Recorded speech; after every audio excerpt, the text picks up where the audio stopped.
Today we have a very special guest joining us, none other than Eva Mudde, my good friend and former colleague. Like when we were back at GSSI together, for one day only, Eva and Eva is back. The yin to my yang, the marine biologist to my fish lawyer. Eva, welcome.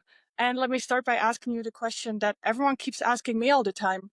How is Eva Mudde doing? Hi, Eva. So nice to be back. And I love being the marine biologist to your lawyer. I love that. I'm gonna keep using that for sure.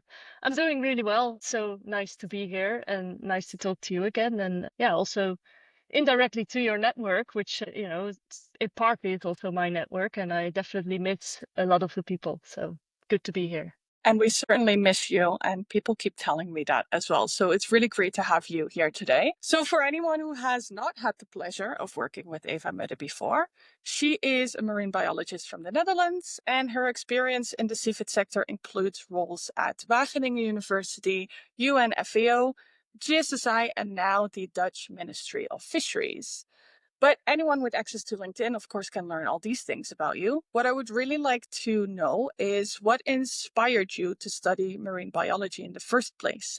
I actually remember it very clearly. People are always surprised because it doesn't often happen that you know what you want to do later when you're 7 years old. But for me, that definitely was the case. And it started with a book. And it was called, well, I read it in Dutch. So it was called Op zoek naar dolfijnen, which means looking for dolphins. And it was this whole children's book series. I think there were about 8, 9, maybe 10 books.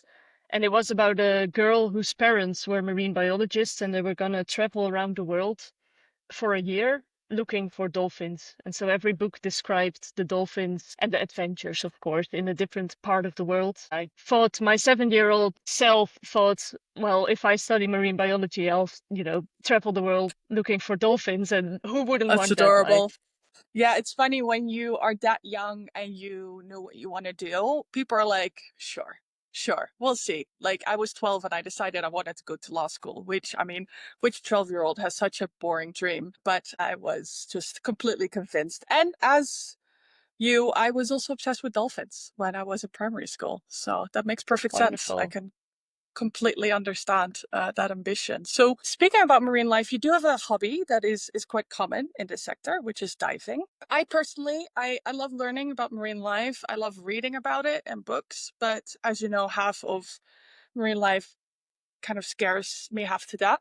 So I don't really get much further than snorkeling. So I've always found it very fascinating and find you a very brave woman that you do such crazy elaborate dives. So could you tell me a little bit about how you got into this? What was your first Mm. experience with this? And yeah, how have you progressed? And maybe some most memorable dives that you did for anyone listening that is also a big fan. When I started to study marine biology, so I was in my master's, I did a bachelor in general biology, if you want to call it like that.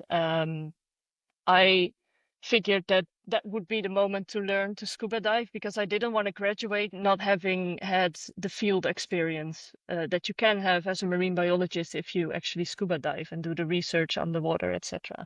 So that really was the main motivation to just get into it. I learned in the Netherlands in November, which is the stupidest idea ever. It was super cold. I did my first open water dive and I thought I don't know why people are crazy about this hobby. It's horrible. I Okay. had a headache for a day. So, Oh no. that So was my no love at first first sight. experience. Yes, yes, it was crazy. But then I got my open water diver certificate and a couple months later I actually went to Madagascar to volunteer for an organization you and I both know well, I think, Blue Ventures. Mm-hmm. And we did a lot of scuba diving for that volunteering work.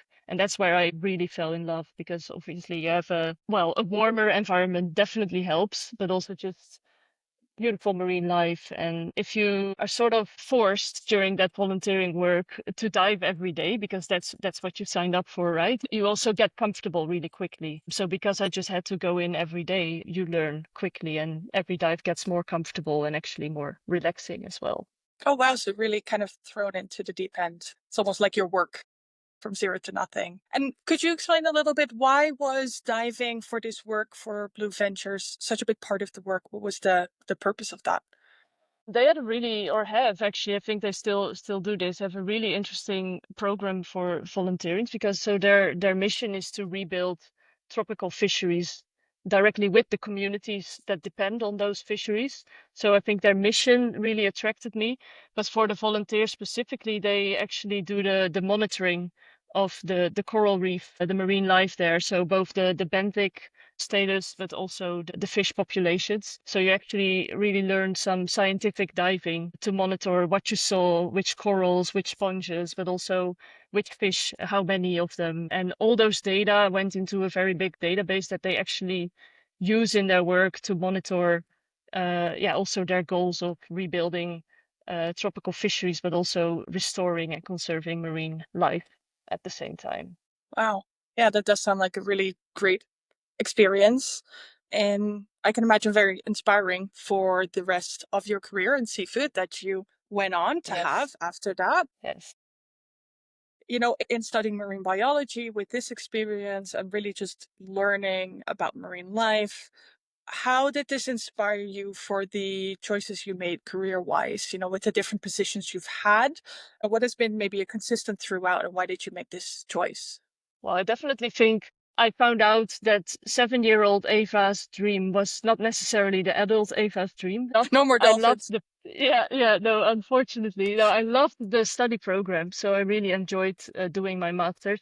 But I also just found out that I'm not a hardcore scientist. I didn't get energy from writing my thesis or from the prospect of, doing a PhD. I admire people who can actually. So admire you a lot as you're in this Thank you. journey at the moment.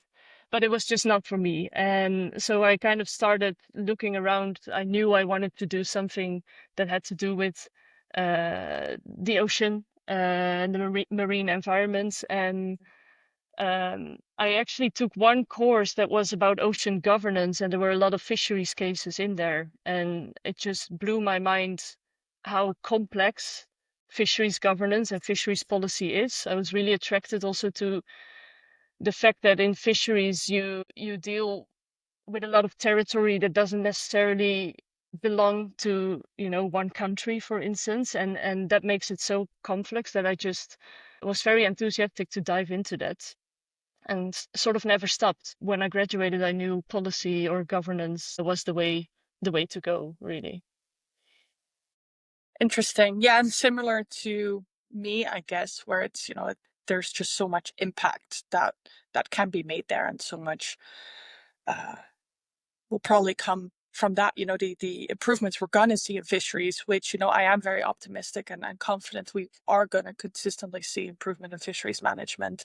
That's really where the action happens. And yeah, you're right also with that's also part of what I found so interesting about fisheries is, just how international it is, not just the fact that you have all these stocks that just don't only swim in one exclusive economic zone, but also the fact that, it will maybe be a vessel flagged to one country fishing somewhere with crew from another country, which makes it really challenging to solve a lot of these issues.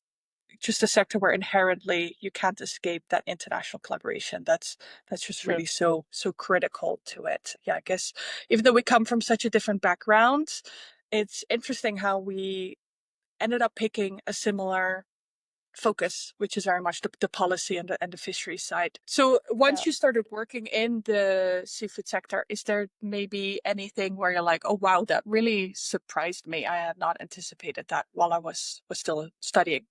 Yeah, I think it's just what really blew my mind. And I think early on, someone told me this as well. I don't remember who said this to me, but they said, like, once you start working in seafood, you don't want to leave. And I think that's really true. And it has to do with the passion that the people working in this sector have for fisheries, but also for the ocean.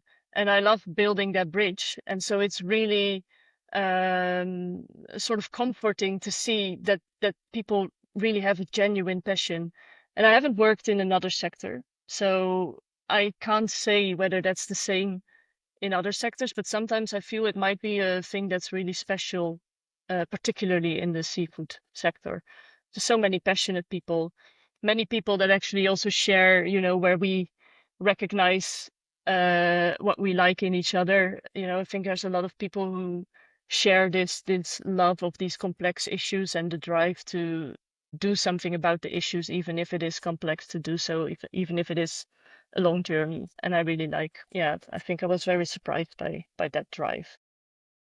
Yeah, it's so true. It's really a sector full of passionate people. Even, I don't know if this is your experience as well, but I've experienced that you could completely disagree with someone, but you still have a respect for each other because you're still ultimately working towards the same goal. You might just have a different vision in how you're going to achieve that. The only time when I've really struggled in working with someone is if I felt like they maybe lost vision of the end goal and were more Mm. preoccupied with like the specific points or the specific interest of their organization. That's the only time where it's like, oh, I feel like we're maybe not completely aligned anymore on the end goal. And that's when it becomes a struggle. But like 99% of the time, it's really just people that care so deeply about this sector and the people working in it. And they just really want to bring it forward and make sure it still exists 50 years from now. Yeah, and I also think those situations where you do feel the discomfort between different people or organizations or companies, whatever, are usually the situations where you can make the difference if you do come together and try to work it out. So I also have grown to like if I was, when I started working, for instance, at GSSI, I was very intimidated by those type of situations, but I've also grown to like them in a way and grown to enjoy them in a way because you know that, yeah, if you do manage to tackle it, something beautiful can grow out of it. Such a valid point you bring up there because that's the thing I think in our personal lives, but also in working in sustainability, that progress is often going to be outside of your comfort zone. And, it's sometimes easy to go for all the low hanging fruit and the companies that already have all these commitments. But ultimately, it might be a little bit of a PR nightmare for a little bit when you start announcing a collaboration with someone who doesn't have a great reputation, but that's really where the progress can be made. If you see actually now Exactly. they're willing to make that change, but it's not easy. It's an extremely complex sector with completely opaque supply chains at times. So, that's ultimately really where we need to make a lot of the progress. So that's such a valid Yes. point that you bring up there. Thanks for adding that. A little bit of a pivot, but you've been in the sector now for a while. And looking back at it, what was your most awkward moment in the seafood career? Tell us a little story. Yeah, so I can tell you, I think probably multiple stories, but one definitely, I visualize it as soon as you asked this question, and that was, I think I was with GSSI at the time, but not for that long yet. So I don't think I was even working there for a year already. And I went to a meeting. It was at the FAO, Committee of Fisheries, or one of the site committees. I don't remember. But there was a fancy dinner one of the evenings, and I was seated at a table, a round table, so everyone could see you obviously very clearly. And I think, the only lady at the table, and they were all men, way older than me, and very experienced in the seafood sector, also businessmen, so to say. As a starter, they bring out these huge plates of shrimp, unpeeled, and I Mm-hmm. never peeled one shrimp in my life.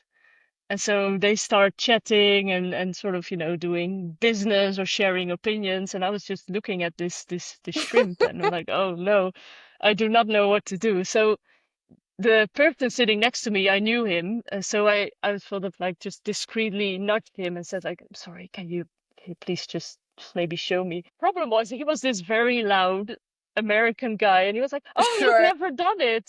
Let me show you, but like full volume. And then the whole table just turned, and looking back, I'm like, okay, it's not that big a deal, but it was a very awkward moment, I would say. Especially when you're just starting. And like I had well, not the exact same experience, but a very similar experience, which also I was a lot younger than everyone else. And I think it was just out of COVID. So I wasn't used to doing these business dinners yet because with the job I had before, I was very much working internally. So I remember I ordered this pasta with lobster, and so it's also us Dutch people, we're not used to peeling seafood. We're not We're trained spoiled. in that. Yeah, I look at Americans my age and they just know how to like get the crab meat out of crab. And I'm like, how do you know this? But we don't get trained in this. So I ordered something and it was with like a bisque sauce or and some lobster, and I thought it was going to be out of the shell until I was sitting there and I saw this waiter walk up to me with a bib in his hand, and he approached me and I was like, dude, you get that bib away from me right now. Like, I'm not going to sit here in a business dinner already standing out wearing a fucking bib. That's just not going to happen. But I will say now, after 8 years in the seafood sector, I do know how to peel quite a bit of seafood and how to season my oysters, and all these different experiences. You don't just learn the theoretical knowledge, but you also really learn the seafood culture. And even though we don't necessarily have that much of that in the Netherlands, the US, where we've both traveled to regularly for our work, they have that more. And yeah, it's really cool to be able to approach, I guess, this sector, and why it's so significant from those different angles. I also remember not necessarily my most awkward moment, but someone's most awkward moment with me when we also right after COVID we went to Boston for the first time, and this guy started talking to me. And he was very friendly, and he knew my name and he knew I worked for GSSI and blah blah blah. So I was like, I have no idea what this is, but he really seems to know me, so sure. So I just kind of went along with this conversation. And then he started bringing up all these very like personal details about my life. And I'm like, that doesn't ring a bell at all, until he like looked at me and he kind of like tilted his head and he was like, you're not the Ava I think you are you? And I was Oh like, no. no, I think you've met my colleague, Ava Mudde. And he just felt so uncomfortable. I felt so bad for him because it's Oh fine. I my. don't care. But it's really funny because I don't think anyone in the Netherlands would really confuse us. But then the fact that, we're both called Ava, similar age, and, I guess similar hair color, especially at the time I didn't dye it yet. Working for GSSI, it really became a thing It's where people just confusing. confused us. I still have it sometimes that someone is super positive about me and I haven't actually worked that much with them. And I'm like, are you sure you're not basing this on your experience with Ava Method? It's fine. I'm going to take it. Raining compliments. Yeah, exactly. I'm like, I don't know if this is deserved, based on whatever you did, but I'll take it. It's fine. But I did not know this first story, but definitely we got confused a lot. And I also remember that at GSSI at some point there were certain people that would just email both of us, and Yeah, they would just just start to be their sure. email, hi Ava, and have a question, and let us figure it out which one it was actually meant for. Exactly. So we look back at your experience in the sector, what led you to the sector. Now let's move forward and like flash forward maybe 20 Uh, years, and you're ready for early retirement. You look back at your seafood career and you proudly say, I did this. What would that be? What do you really want your legacy to be? You'd be really proud to contribute to this in the seafood sector. it's a tough question, I think. I'm just trying to. I'll think out loud a bit because you're right. So I've been in the sector for a while. I don't think it necessarily applies like that. Saying that I'm in the sector necessarily applies for the job I have now. Hmm. But the job I have now allows me to dive deep into challenges that come with certain fisheries, for instance, or yeah, very much dive into detail and have direct contact with fishermen as well, for instance. So what I like now, where I am now, is that I sort of start learning about different perspectives, and some of the things that we at GSSI or at FAO look at from a sort of an umbrella point of view. I now actually dive in and find out that, oh, there's things that go really well on the ground that we didn't know about, and there's things that can still be improved that we also didn't know about, because you never zoom in that much when you work for a high level organization. And so 20 years from now, I would I'm not sure whether I would be back at one of those high level organizations or whether I would still like to sink my teeth into certain topics that maybe are more local. But I definitely be proud if we succeeded in actually making fisheries and making the ocean a more sustainable place together. And I realize it sounds a bit abstract, but I think today's world it's very polarized. Mm-hmm. And especially when you're working on sustainability topics or maybe working in sustainability, I think there can be sometimes frustrations that things are going slow, for instance. And on the other side, there's also frustrations that things are moving too fast and people need to be able to run their businesses and have the perspective to actually make the transitions that are required.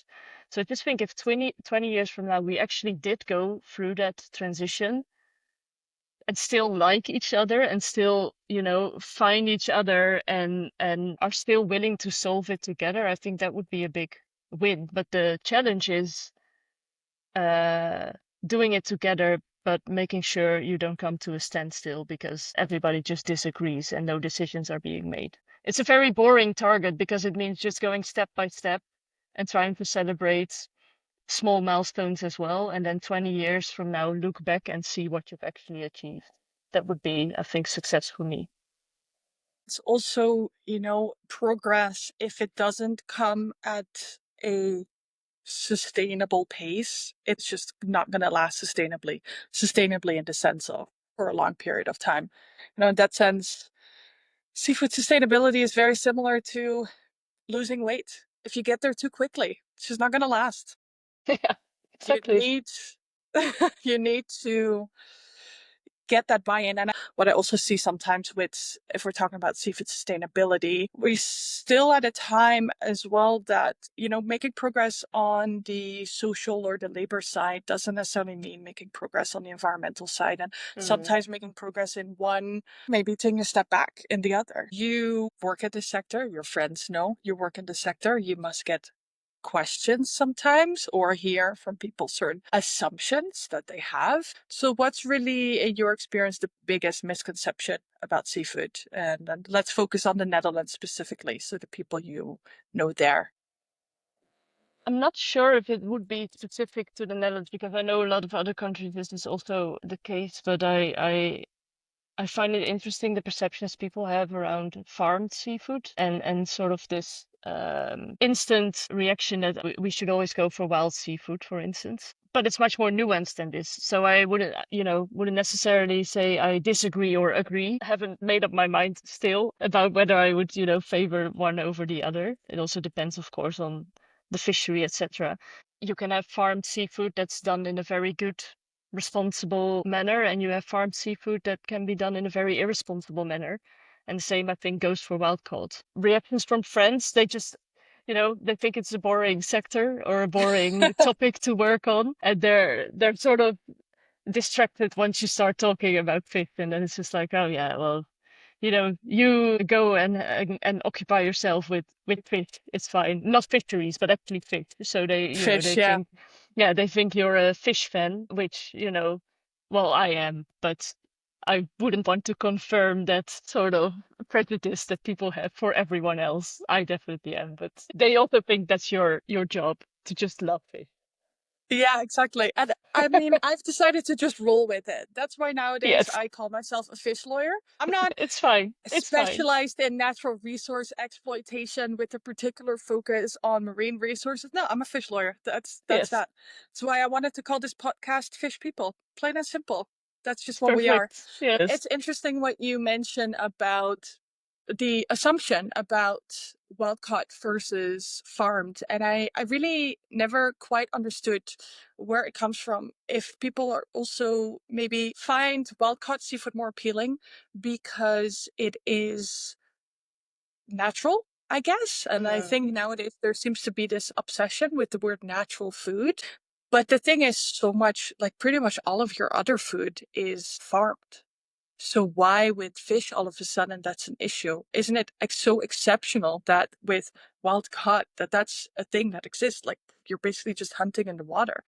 Mm. And I've never quite understood where that comes from. Another thing I've noticed a lot about, and I think as well, this might be has to do more with the fact that people can romanticize something than with actual facts or science, is that in the Netherlands, and I think they also did studies into this, that there's an assumption that if you get the fish from a fishmonger rather than from the supermarket, that it is going to be better. And then I don't necessarily only mean better quality, but then Mm. they think it's necessarily always fresh, but that they think it's more sustainable because it's like it's small shop and Mm. supermarkets, they're big, and but actually, Yeah, the fact that retailers have much more buying power, and with that leverage, which doesn't always work out well economically for the supplier, but it does mean for sustainability that they are the ones that can really push the bar and they do their due require more diligence as well. sustainability. Yeah. Yeah, they have the manpower to do the due diligence. So that's another misconception in the Netherlands specifically. If people ask me about seafood, they always, I mean, I deliberately don't work on the consumer side because it's just not my thing. I much prefer to work on, more the B2B side. But still, you have people asking you questions about fish all the time. And it's always more from the perspective of, as a consumer, can I still eat seafood?